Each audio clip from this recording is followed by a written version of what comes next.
Okay, go ahead. Hi, everyone. I'm Nan, I'm the director of the State Coalition, and I'm really sorry that I can't be with you today at the Bidders Conference, but I know that you'll have a really productive and informative meeting.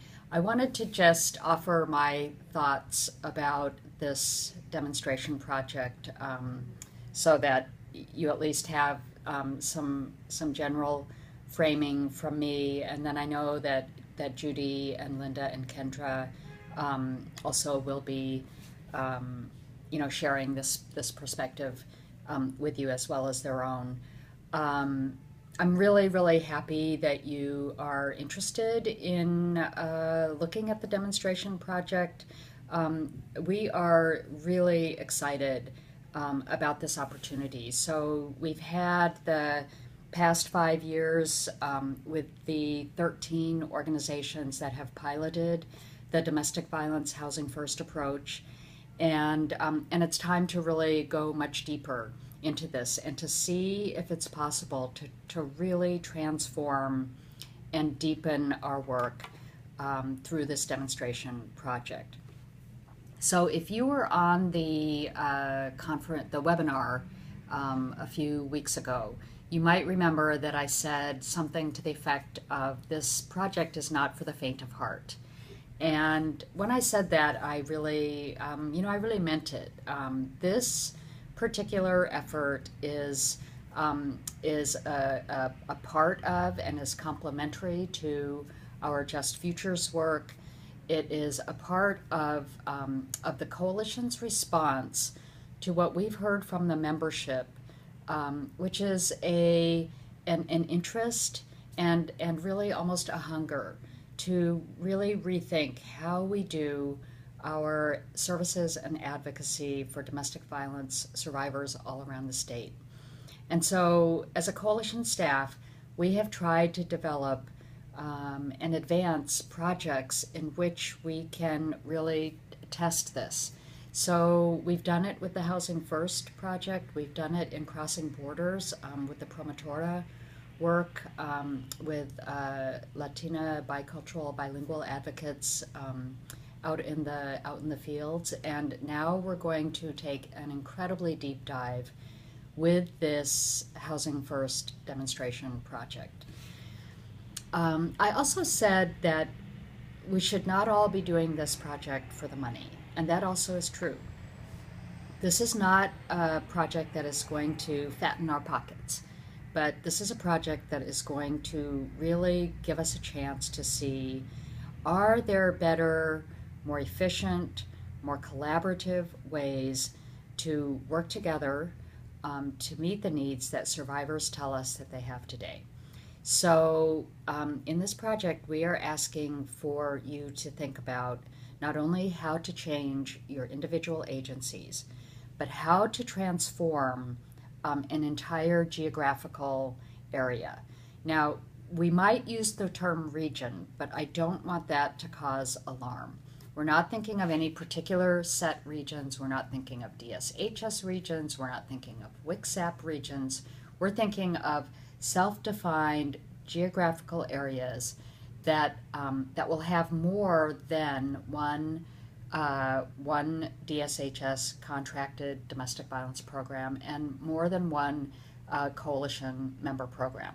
So we're assuming that you have many of you have come to this meeting already having talked with neighboring programs about how you might form a cluster or a region in which to do this work. And so when we're talking about field transformation through this project, we're talking about your transformation as a region. So you will change as individual organizations, but you will also really change as a region. So you'll have a lot of opportunity to talk about that with each other, but we're looking at ways that we can join our efforts, be more cost effective, and really expand our reach into our communities to survivors and to the people that are important to them. The other thing that I want to say is just a little bit about the chance that we're all taking. in this project. So we're asking you to take a chance on partnerships that maybe you haven't done before, on approaches to this work that you might not have done before. You might decide that you are letting go of certain aspects of your work.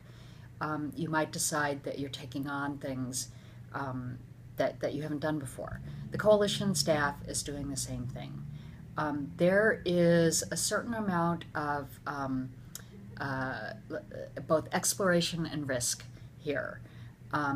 We still have over half of the overall project budget to raise, and we are committed to doing that. We are pretty confident that we're going to be able to do it. So when you're talking about the dollars and cents of this project, there's some fine print in there, which is that we're going to see how this goes. It's a 5-year program. We have a lot of time in which to come up with the remaining funds. The coalition staff is engaging in this same risk, if you will, as you are. I think it's worth it. I'm not overly concerned about it, but we want to be upfront with you about that and honest with you about that. The other thing that's really different about this project is there is a substantial research component. We are super excited about it, and it's also a different way that we're going to be doing our work together. So you're going to hear plenty from Linda and from Dr. Chris Sullivan over the months ahead about how this is going to happen, but it's another aspect of the work that will be work. And we believe it is going to be ultimately incredibly beneficial for survivors and for the communities that you work with, as well as for the nation. Because I think all of you know that there are programs all over the country and funders and policymakers all over the country that are watching us in our progression through this Housing First work. And this demonstration project is, is kind of the coup de grace, if you will. It's a chance for us to really demonstrate how we can change work that we have been accustomed to doing for so many years in a way and in a new direction that is going to be super great for all of us. So thank you again for showing up today. I'm sorry I can't be there with you. I think this is such an important conversation, and I hope that you will put together your applications, and we really look forward to finding a couple of regions of programs that want to take this super deep dive with us. So thanks again, and have a great day.